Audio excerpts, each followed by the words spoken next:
Buenos días. Vamos a seguir con el flip-flop JK. Hemos visto una aplicación que es contadores, hemos visto un proyecto de contadores, el segundero. A partir de ahí vamos a tratar de organizarnos con algunos grupos para que los alumnos puedan tener oportunidad de armar algún circuito y ver funcionando esto que estamos aprendiendo. Vamos a ver otras aplicaciones del JK, tiene múltiples aplicaciones. Diría yo que dentro del procesador central varios de estos circuitos ya van a ser reconocidos en forma fácil para nosotros. Vean, mirando el flip-flop JK, tenemos la tabla de estados y la tabla de transición. El concepto es muy importante cuando estamos elaborando formas de onda, diseñando y llenamos con datos la pizarra, ¿no? O el cuaderno. Entonces el concepto ante un circuito grande, complejo, debe ser claro. Una tabla de estados define los valores de la salida a partir de los valores de entrada. ¿Qué valores tengo presente en la entrada? A partir de esos valores presentes en la entrada tengo valores de salida. Por ejemplo, si en la entrada tengo 1 en J, 0 en K, cuando el reloj me habilite voy a tener 1, 0 en la salida. Una tabla de transición que hemos utilizado para hacer diseño me dice o me lleva a conocer los valores de entrada para que la salida se cumpla. Es decir, yo conozco los valores de salida y me pregunto, ¿cuáles serán los valores de entrada para que la salida tenga ese comportamiento? Por ejemplo, si yo en la salida tenía un 0 y deseo que pase a 1, entonces, ¿cuáles serán los valores en la entrada para que de 0 pase a 1? Entonces me dice J en 1 y K no importa. Ok, si J vale 1, K podría valer 0. 1, 0, salida 1 y se cumple. Si K vale 1, 1, 1 dice el valor previo negado. Valor previo negado, entonces estaba en 0, pasaría a 1, también se cumple. Entonces, es claro el concepto. Yo deseo conocer los valores de entrada para generar una salida conocida, entonces uso la tabla de transición. Ahora bien, mirando al flip-flop JK, tiene dos entradas J y K y la señal clock que es simplemente de sincronismo. Entonces, ¿qué puedo hacer con las entradas J y K? Fíjense, si J y K los uno en forma directa, J y K son unidos, entonces me estoy justamente ubicando en estos dos extremos. Si J vale 0, K vale 0. Si J vale 1, K vale 1, por estar unidos. Entonces veo que el comportamiento en la salida de ese flip-flop siempre está recordando el valor previo. Es decir, que si yo quiero recordar valores anteriores, tengo que unir J y K. Así, si se presenta un 0, la salida va a ser valor previo. Si se presenta 1, la salida va a ser valor previo negado. Entonces este flip-flop, a partir de ahora, lo vamos a conocer como un flip-flop denominado T. T de doble. Entonces, solo tiene la entrada T, la salida Q y obviamente la salida Q negada. Entonces este flip-flop todo el tiempo está recordando el valor previo. No puede cambiarse los valores. Solamente es como que usted llenó su cuaderno con la materia y solo va al cuaderno a leer, a revisar, ¿no? A conocer los valores previos. Entonces solamente no puede cambiar nada, solo puede ir a conocer los valores que había. De unir J y K es a través justamente de un negador. No hay más formas. Entonces cuando yo lo uno a través de un negador, estoy generando otro tipo de flip-flop conocido, bien conocido, que se llama flip-flop tipo D, de Darash, de data, de datos. Entonces, ¿qué ocurre con esa situación. Cuando yo uno J y K a través de un negador, me estoy ubicando justamente acá, al medio. Voy a marcarlo con otro color. Acá. Entonces estoy dando razón a un nuevo flip-flop denominado D de datos. Fíjense, si J tiene un 0 en la entrada, K tendría un 1. Entonces estoy en esta posición, 0, 1, salida 0, 1. Si entra un 0 en J, luego del pulso tengo 0 en la salida. La otra situación, cuando se presenta en J al 1, cuando se presenta en J al 1, entonces K sería 0. Tengo la posición 1, 0, salida 1, 0. Es decir, cuando hay 1, es 1. Por lo tanto, datos.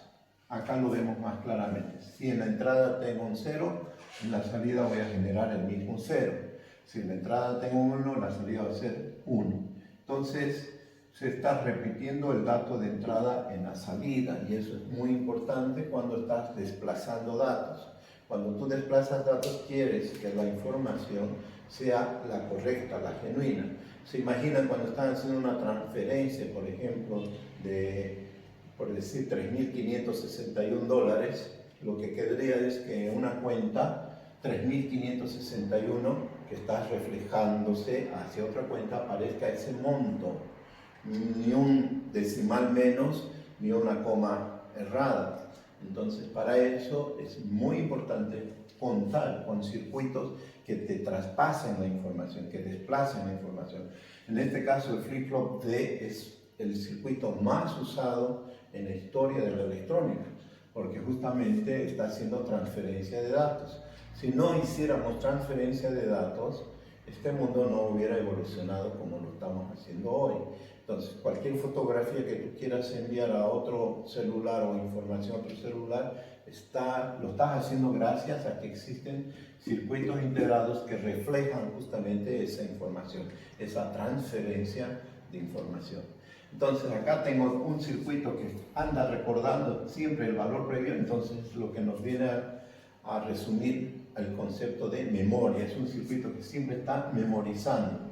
Y este es un circuito fruto también del flip-flop JK, que te sirve para desplazar datos. Ahora mismo vamos a ver, por ejemplo, en este circuito tipo D, una aplicación muy conocida.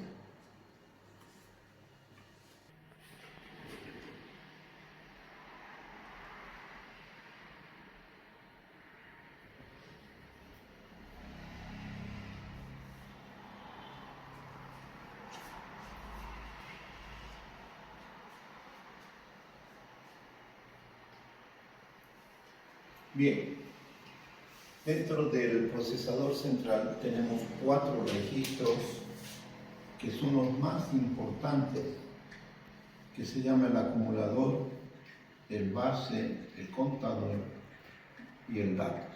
Estos 4 registros son de propósito general, son los que nosotros podemos manejar para la programación en lenguaje ensamblador. Entonces, tenemos que manejar el acumulador, la base, el contador y datos para hacer programación. ¿Qué son estos registros? Se llaman registros de desplazamiento, denominados en inglés chip register. Le estoy dando un modelo de un chip register unidireccional en una sola dirección de 4 bits, que simbólicamente, después de conocer el funcionamiento del circuito, podemos simplemente dibujarlo de la siguiente manera, como un registro de 4 bits. Ahí tengo un registro de 4 bits donde yo puedo almacenar 4 bits en el dato. Luego este dato puede ir a sumarse, a restarse, en fin. Pero yo estoy guardando en este registro de datos un dato que me está llegando en modo serial. Es decir, con cada pulso voy tomando posiciones hasta guardar el dato en el registro de desplazamiento.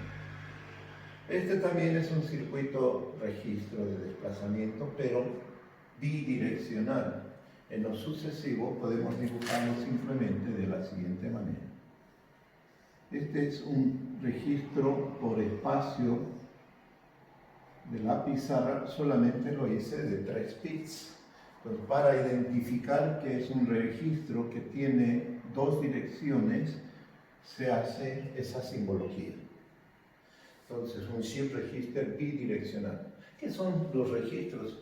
Son en lo que viene a ser una ciudad, la organización de la ciudad son las calles y las avenidas por las que yo puedo circular. ¿Se dan cuenta la importancia de ello? Entonces, los flip-flop tipo D son los que se constituyen en este tipo de circuitos como shift register. Bien, a ver, primero les explico el shift register unidireccional. Es sencillo. Si tiene 4 bits, el dato se debe presentar bit a bit. Entonces, supongamos que el dato sea 011 de 4 bits. Este 1 se presenta en la entrada. Pulso de reloj aparece en la salida, a su vez se presenta en la entrada del siguiente. Pulso de reloj, acá entra el otro 1, pasa el 1 a la salida, este 1 viene acá, también se presenta en la entrada. Entonces se está desplazando. Con el tercer pulso yo tengo acá este 1 y este 1 presente. Pulso del reloj, este 1 pasa a la entrada, este otro 1 viene acá y así sucesivamente. En 4 pulsos yo guardé la información 0, 1, 1, 1. ¿Por qué consigo guardar eso? Porque estoy manejando un flip-flop tipo D. Cuando entra un 0 en la salida en el pulso de habilitación se muestra el 0. Cuando entra un 1, pulso de salida, se muestra un 1. ¿Okay? Entonces, con 4 pulsos del reloj yo pude almacenar esta información. Si yo quiero leer esta información para algún cometido, entonces tengo que generar 4 pulsos del reloj para leer esa información. Ya vamos a ver alguna aplicación sencilla, por ejemplo, de un sumador, donde el dato A lo vamos a colocar en un registro, el dato B en otro registro y vamos a realizar la suma y el resultado podríamos llevarlo a otro registro. Tal cual se maneja el lenguaje ensamblador. Entonces, move, dato externo en el acumulador. Muy bien. Move, dato externo en la base. Add y adicional el dato B en el acumulador. El resultado del acumulador puedo llevarlo a una impresora, a una unidad de salida. Hacer una aplicación del uso de los shift register. Por ejemplo, vamos a usar un registro de desplazamiento de 4 bits para realizar una operación de suma de 4 bits. Voy a considerar que se diseñó el operador que se llama medio sumador. Si no fuera así, vamos a utilizar una clase posterior para conocer este módulo internamente, cómo hemos conseguido diseñar ese medio sumador. Pero vamos a ver, pongamos acá sumador en serie. Vamos a conocer 2 tipos de sumador, uno que sume en serie y otro que sume en paralelo.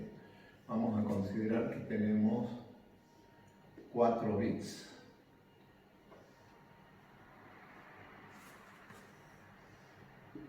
Entonces ahí va el dato 1. Vamos a dibujar con otro color el dato B, también lógicamente de 4 bits. Voy a sumar, este es el operador que realiza la suma, y la suma me va a dar el acarreo, el carrying, que lo voy a conectar a un flip-flop tipo D, y que su salida Q va a ir como dato de entrada a sumarse a los 2 bits.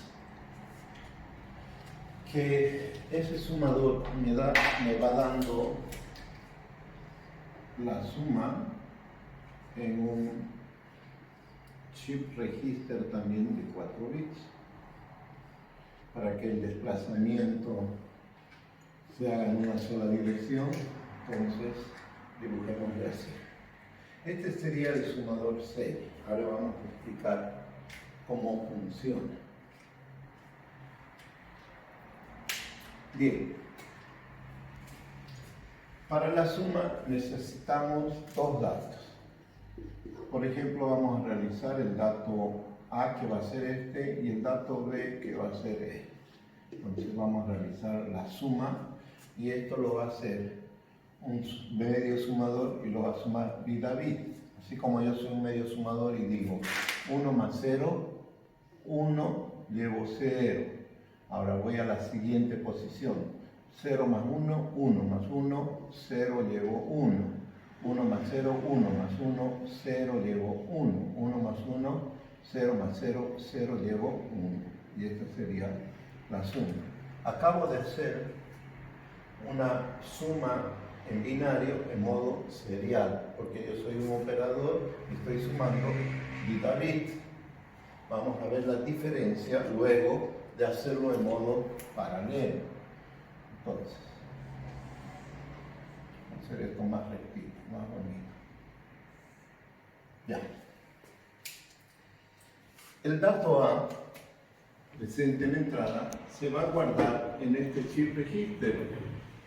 Y este dato A va a tener A sub 2, A sub 3, A sub 2, A sub 1 y A sub 0, los 4 bits en modo general. Este es el dato B. El dato B también va a tener 4 pulsos de reloj y va a entrar en el shift register. Acá va a almacenar B sub 3, B sub 2, B sub 1 y B sub 0. El clock ya no se lo dibuja. Miren, ni en el flip-flop tipo D se entiende que todos estos circuitos son síncronos, es decir, con modalidad reloj. Entonces, lo que vamos a hacer es explicar el funcionamiento suponiendo que el reloj está haciendo su trabajo. Pulso del reloj, el primer... perdón. Tenemos que introducir los datos en forma de al revés. El dato A debe cambiar su posición, si no vamos a sumar los datos errados. Acá debe estar A sub 0, A sub 1, A sub 2 y A sub 3. El tren de pulsos debe ser así. A sub 0, A sub 1, A sub 2 y A sub 3, entonces toman esa posición, mientras que el dato B también en sus 4 bits toma esta posición. ¿Ok? Entonces en el primer pulso veamos qué ocurre. Entonces, en 4 pulsos introduje la información externa en los shift register. En el quinto pulso, este dato A sub 0 se hace presente acá y el dato B sub 0 acá.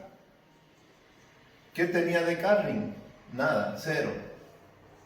Siempre sumamos a los primeros bits un carrying 0, que no existe, no hay precargado. Entonces, la primera suma lo hace A sub 0 más B sub 0, generando la suma S sub 0 y el carrying C sub 0, que además de entrar al flip-flop tipo D, toma esta bandera. Este es un flank, un indicador. Entonces C sub 0 toma esa posición. Ahí realizó en el primer pulso la suma de los primeros bits. Sencillo. Bien, pulso del reloj. Ahora A sub 1 toma esta posición y aparece en la entrada del operador, lo mismo que el dato B sub 1. Con ese pulso del reloj, C sub 0 aparece en Q y aparece acá. Entonces, el carrying anterior C sub 0 es sumado a sub 1 más B sub 1 en ese pulso del reloj. Atento. El acarreo de acá, este es el acarreo, lo estoy sumando en la cifra o en el bit superior, que es lo que se necesita. Entonces hemos creado un desfase a través de usar un flip-flop tipo D, de un bit justamente. Así que cuando hace la suma, el resultado, S0 se desplaza acá y acá aparece S1. El carril C0 también es desplazado y aparece C1 y acá C1. Cuando haya un tercer pulso, C1 aparece acá. Ese C1 va a ir a sumar a los bits siguientes, que serían A2 y B2.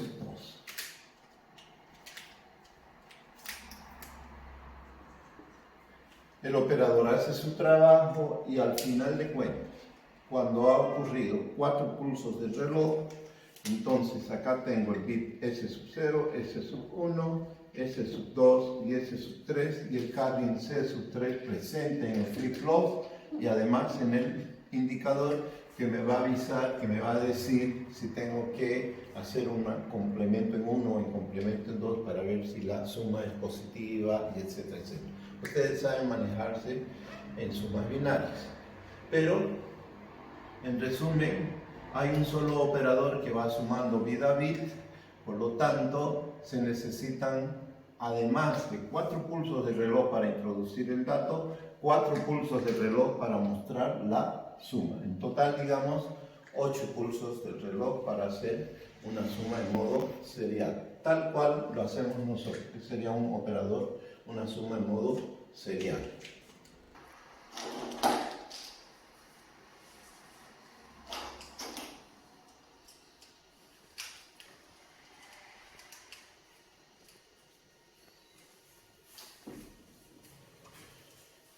Este es un sumador paralelo. Supongamos que tenemos los shift register ya con los datos. A los datos podría ingresar en modo serial y también en modo paralelo. Podría en un solo pulso del reloj tener estos datos en el shift register. Entonces ya vamos a conociendo las transferencias en modo serial y en modo paralelo. Pero lo que importa y lo que debemos explicar es el funcionamiento del sumador paralelo.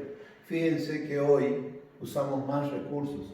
Antes teníamos un solo operador denominado medio sumador, era el único que hacía la suma. Hoy contamos con 4 operadores, porque el dato es de 4 bits, así que con un solo pulso del reloj, B0 se presenta acá, a su vez que A0 generan S0 y el carril inmediatamente